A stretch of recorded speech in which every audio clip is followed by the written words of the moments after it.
छोटे से Canadian town पोनीपूल, Ontario में रेडियो होस्ट ग्रांट माजी अपनी कार में बर्फीले तूफान से जूझते हुए काम पर जा रहा है। इस दौरान वो फोन पर एक कॉलीग से बात कर रहा है।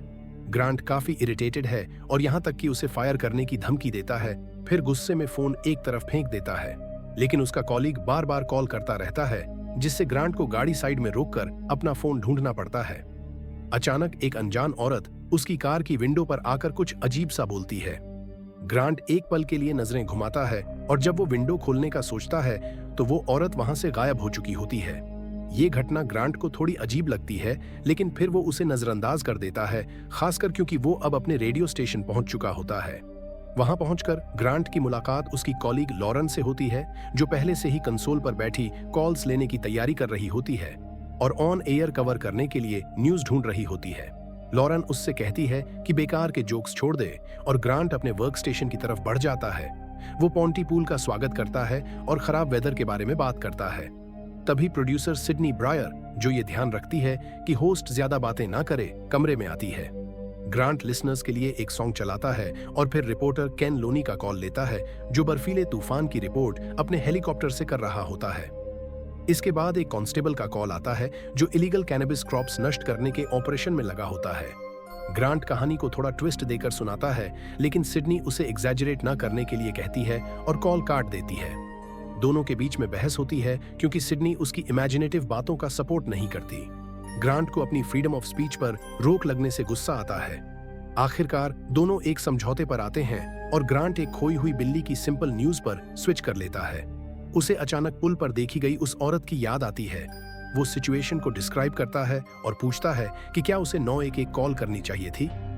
लेकिन अजीब बात यह है कि लिसनर्स कॉल नहीं कर रहे, जबकि आमतौर पर वो तुरंत रिस्पॉन्ड करते हैं। लॉरेन को कोड 48 की जानकारी मिलती है, जो एक हॉस्टेज सिचुएशन का संकेत है। वो पुलिस फ्रीक्वेंसी ट्यून करती है, लेकिन कोई कंफर्मेशन नहीं मिलता। सिडनी उसे ग्रांट को यह सब बताने से रोकती है, क्योंकि ग्रांट किसी और शख्स से अर्जेंट कॉल्स के बारे में सुन रहा होता है। अचानक होस्ट कुछ क्रिमिनल्स के बारे में बोलने लगता है, जो ट्रक में बंदूक लेकर बैठे होते हैं। सिडनी बातचीत को संभालने की कोशिश करती है, लेकिन ग्रांट और उलझ जाता है। वो फिशिंग सीजन के खत्म होने की बात करने लगता है, जब पुलिस और मछुआरे ज्यादा ड्रिंक करते हैं। सिडनी थक चुकी होती है और ग्रांट उसकी सीरियसनेस पर हंसता रहता है। फिर सिडनी एक सीक्रेट शेयर करती है कि उनका जर्नलिस्ट कैन, जो क्लेम करता है कि वो हेलीकॉप्टर से वेदर देख रहा है, असल में एक हिल पर बैठा होता है। लेकिन लोग ये सोचते हैं कि वो उनके लिए रिस्क ले रहा है। बाद में सिडनी एडमिट करती है कि उसने कांस्टेबल से बात की थी, जो काफी डरा हुआ लग रहा था। फिर कैन का एक और कॉल आता है, जिसमें वो डॉक्टर मेंडेस के ऑफिस में अनरेस्ट की खबर देता है। वहां बड़ी भीड़ इकट्ठा है और लोग डॉक्टर की नेग्लिजेंस के लिए उसे जिम्मेदार ठहरा रहे हैं। ग्रांट कैन को ऑन एयर लेता है और वो केओस और वायलेंस का सीन डिस्क्राइब करता है, जिसमें कई लोगों की मौत हो चुकी है। उसे एक्सप्लोजन सुनाई देते हैं, लेकिन वहां कोई पुलिस नहीं दिखती, बल्कि मिलिट्री हेलीकॉप्टर्स नजर आते हैं। जर्नलिस्ट को समझ नहीं आता कि क्या हो रहा है, लेकिन मामला काफी सीरियस लगता है। इस बीच सिडनी और लॉरेन रिपोर्ट की कॉन्फर्मेशन के लिए ट्राई कर रहे होते हैं, लेकिन अथॉरिटीज से कोई कनेक्शन नहीं हो पाता। और तभी एक टूरिस्ट ग्रुप का अरब सेटलर्स का ग्रुप इंटरव्यू के लिए स्टेशन पहुंच जाता है। ग्रांट इससे इरिटेट हो जाता है, लेकिन सिडनी उसे जॉब पर फोकस करने के लिए कहती है, क्योंकि अभी तक इंसिडेंट की कोई कंफर्मेशन नहीं है। ग्रांट गेस्ट्स के सॉन्ग सुनने पर मजबूर हो जाता है। अचानक उनमें से एक लड़की बोलती है कि गॉड अब चला गया है और सब कुछ जल्द खत्म होने वाला है। वो अपने शब्द भूलने लगती है और अजीब तरह से बोलती है, जिससे ग्रांट डर जाता है। उसे लगता है कि कुछ बड़ा गलत हो रहा है, लेकिन अभी तक कोई न्यूज नहीं आई है। तभी एक विटनेस स्टीव उनसे कनेक्ट करता है, लेकिन अचानक चीखते हुए सबको भागने के लिए कहता है। उसका कॉल कट जाता है। ग्रांट उस टॉपिक पर एलैबोरेट करने लगता है, लेकिन सिडनी उसे रोकने की कोशिश करती है, क्योंकि उसे लगता है कि शायद कोई प्रैंक कर रहा है, क्योंकि कैन अब तक उनसे कांटेक्ट में नहीं आया है। जो कॉल्स आ रही हैं वो बहुत जल्दी और अजीब तरीके से बोल रही होती हैं। कोई ऑफिशियल कमेंट्स नहीं आ रहे। आखिरकार वो कांस्टेबल से कनेक्ट कर पाते हैं, जो बताता है कि भीड़ ने डॉक्टर के ऑफिस में घुसपैठ की थी, जहां एक बुजुर्ग औरत थी जो बाद में अपनी इंजरीज से मर गई। सिडनी को इस पर शक होता है, लेकिन कांस्टेबल बताता है कि मरने वाली औरत लगातार हिटलर के बारे में बात कर रही थी। ग्रांट का निचोड़ होता है कि भीड़ एक स्पेसिफिक एरिया में बढ़ रही है और कुछ अजीब बातें कर रही है। फिर एक कॉल आता है कि एक फैमिली अपनी कार में फंसी हुई है, लेकिन सिडनी अब भी मानती है कि ये सब किसी खतरनाक चीज का सिमुलेशन है। तभी एक बीबीसी जर्नलिस्ट स्टेशन पर कॉल करता है और ग्रांट से कंफर्म करना चाहता है कि कैनेडियन ट्रूप्स देश में जाने वाले रास्ते बंद कर रहे हैं। लेकिन ग्रांट को इस बारे में कोई जानकारी नहीं होती। वो इन अफवाहों को गलत साबित करने की कोशिश करता है, लेकिन बीबीसी जर्नलिस्ट को पूरा यकीन होता है कि ये सच है। आखिरकार केन वापस संपर्क में आता है और जोर देकर कहता है कि कुछ बहुत बुरा हो रहा है। वो छुपा हुआ है क्योंकि उसने हत्याएं होते देखी हैं और ऐसा लगता है कि लोग कैनिबल्स बन रहे हैं। हर कोई पागलों की तरह बर्ताव कर रहा है। उसी समय वो देखता है कि लोग कारों से बाहर खींचे जा रहे हैं और उन्हें काटा जा रहा है। अचानक केन देखता है कि एक आदमी उसके बेसमेंट में घुस आया है और पास में गिर जाता है। वो कुछ कहता है और जर्नलिस्ट उसकी बात सुनने के लिए पास जाने की सोचता है। ग्रांट उसे ऐसा न करने की मिन्नत करता है। केन का कॉल एक फ्रेंच ब्रॉडकास्ट से कट जाता है, जिसे लॉरेन ट्रांसलेट करती है, लेकिन उसका मतलब समझ नहीं पाती क्योंकि वो लोग बेबी बैबल की बात कर रहे होते हैं। ग्रांट लिसनर्स से अपील करता है कि वे अपने घरों से बाहर न निकलें और इंग्लिश में बात न करें। वो यहाँ तक कहता है कि उसके संदेश का ट्रांसलेशन भी न करें। पॉन्टीपूल को क्वारंटीन में डाल दिया जाता है। इसी वक्त केन दोबारा जुड़ता है और अपने घायल पड़ोसी की आवाजें सुनाता है, जो किसी बच्चे की आवाज की तरह लगती हैं। फिर केन खामोश हो जाता है। सिडनी चौंक जाती है जब बीबीसी जर्नलिस्ट उस गायब बिल्ली का जिक्र करता है। ग्रांट कंफ्यूज हो जाता है और वहां से निकलने की सोचता है, लेकिन सिडनी उसे शांत कराने की कोशिश करती है। फिर भी वो स्टूडियो से बाहर चला जाता है। बार बार उस खोई हुई बिल्ली की बात दोहराता है, जिस नोटिस को उसने पूरे शहर में देखा था। वो दरवाजे की तरफ बढ़ता है, जबकि लॉरेन और सिडनी उसे रोकने की कोशिश करती हैं, और दरवाजा खोलता है, जहां लॉरेन एक भीड़ को स्टेशन की तरफ बढ़ते हुए देखती है। ग्रांट, सिडनी और लॉरेन खुद को अंदर लॉक कर लेते हैं। जर्नलिस्ट ऑन एयर जाता है और देश भर में फैली हत्याओं की डरावनी कहानियां सुनाने लगता है। दोनों महिलाएं इन डरावनी कहानियों को सुनने से बचने की कोशिश करती हैं, क्योंकि उन्हें समझ नहीं आता कि ग्रांट को क्या हो रहा है। लेकिन जल्द ही लॉरेन भी अजीब बर्ताव करने लगती है, यह कहते हुए कि ग्रांट स्टूडियो में नहीं है। लड़की वहां से चली जाती है और एक हैरान सिडनी अपने लिए चाय बना लेती है। तभी डॉक्टर मेंडेस खिड़की से अंदर आता है। वो लॉरेन को एक अजीब फ्रोजन हालत में देखता है और सिडनी को ग्रांट के साउंड प्रूफ बूथ में ले जाता है। डॉक्टर समझाता है कि उनकी कॉलीग पहले से इन्फेक्टेड है, हालांकि उसे इसका एहसास नहीं है। डॉक्टर मेंडेस ऑन एयर जाता है, जबकि लॉरेन शीशे पर अपना सिर मारने लगती है और अपने निचले होंठ को काटती है। डॉक्टर बताता है कि दुनिया ने एक दुखद अंत देखा है, लेकिन इससे पहले लोग किसी को अपने साथ लेने की कोशिश करते हैं। इसी बीच केन का एक और कॉल आता है, जिसमें वो कहता है कि उसका पड़ोसी मर गया है। लोग लगातार उसके पास से गुजर रहे हैं और बोट्स के बारे में बात कर रहे हैं। यह बताते हुए केन अचानक अपने शब्दों में अटकने लगता है। स्टूडियो में मौजूद लोग समझ जाते हैं कि वो भी संक्रमित हो चुका है। वे रिपोर्टर से अलविदा कहते हैं और उसे कॉल से काट देते हैं। सिडनी अपने दोस्त के लिए दुखी होती है, उनके साथ बिताए काम के दिनों को याद करती है।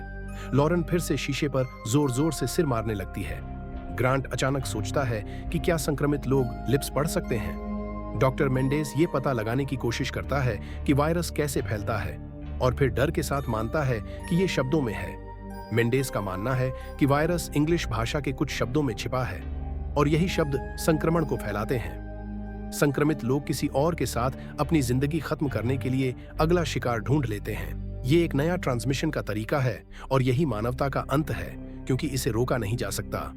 एक व्यक्ति संक्रमित शब्द सुनता है, उसे समझता है और वायरस तुरंत उनके कॉम्प्रिहेंशन में अपने स्ट्रेंड्स को इम्प्लांट कर देता है।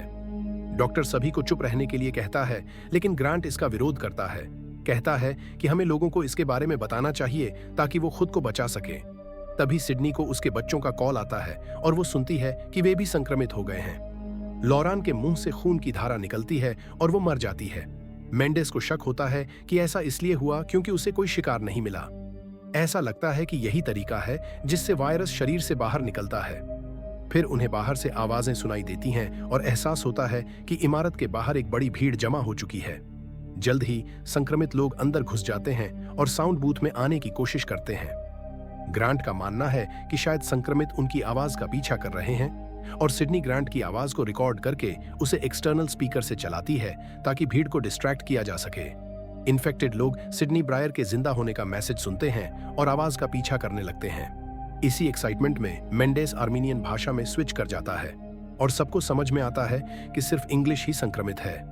ग्रांट और सिडनी फ्रेंच में बात करना शुरू कर देते हैं और डॉक्टर को बूथ में छोड़कर किचन की ओर बढ़ते हैं, लेकिन रास्ते में उन पर संक्रमित अरब लड़की हमला कर देती है।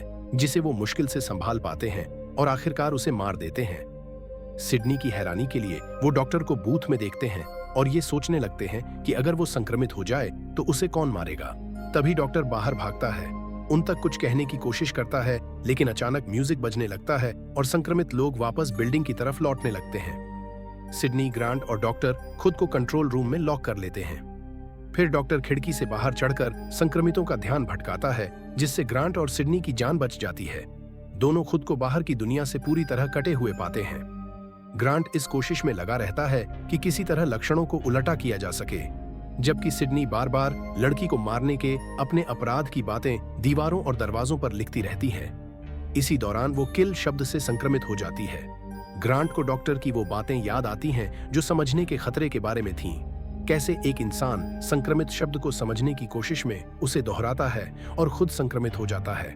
उसे समझ आता है कि सिडनी किल शब्द से संक्रमित है और वो उसे यकीन दिलाता है कि अब इस शब्द का मतलब किस है।